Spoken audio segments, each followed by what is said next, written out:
Hello and welcome to the walking talking topic, solving linear equations, question 5 with me, Mr. Barton.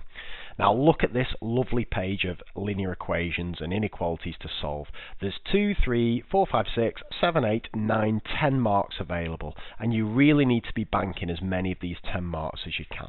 So let's go through it and see if there's any tricky bits or whether we're going to be alright. So the first one, solve 3x over 4 equals 24.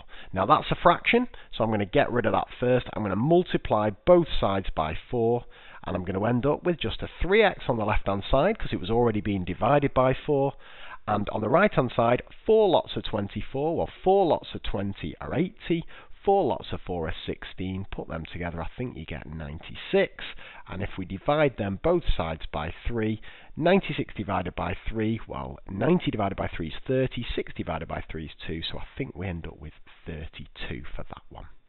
2 marks. Now this next one is a 1 marker, but people can go horribly wrong on this. A very common answer here is to write down 2, because 8 times 2 is 16, but it's not right. If we get rid of that x by timesing both sides by x, we end up with 8 on the left hand side and 16x on the right hand side. And now if we divide both sides by 16, we get not 16 over 8, but 8 over 16 is equal to x. And if you know your fractions, 8 over 16 is just exactly the same as a half. So x is equal to a half, or 0.5. Now for part C, we have a bracket, but that's okay. Let's just get our bracket expanded. Now you don't have to expand your bracket first, but as a general rule, it tends to be a good idea to do.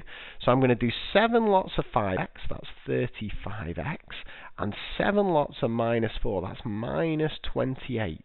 And that's going to be equal to 77. Flipping out, this looks like big numbers. So I've got 35x's, and now I'm going to add 28 to both sides.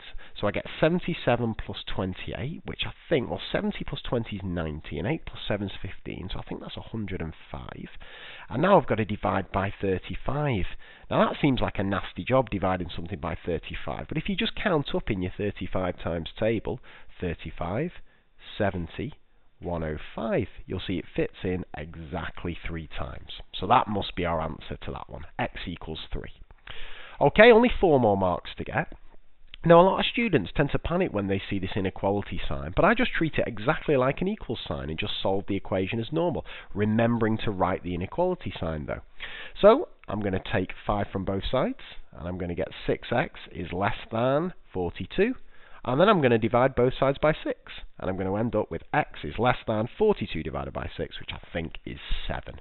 2 marks. Hopefully I'm on 8 out of my 10 marks. 2 more to get.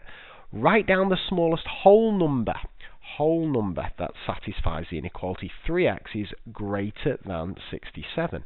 So we've got 3x is greater than 67. Let's solve that like it's an equation. Divide by 3. I get x is greater than, now this looks quite tricky, 67 over 3. How many times does 3 go into 67? Well, I think 3 goes into 60 20 times. 63 must be 21, 66 must be 22, so that's probably 22 and 1/3.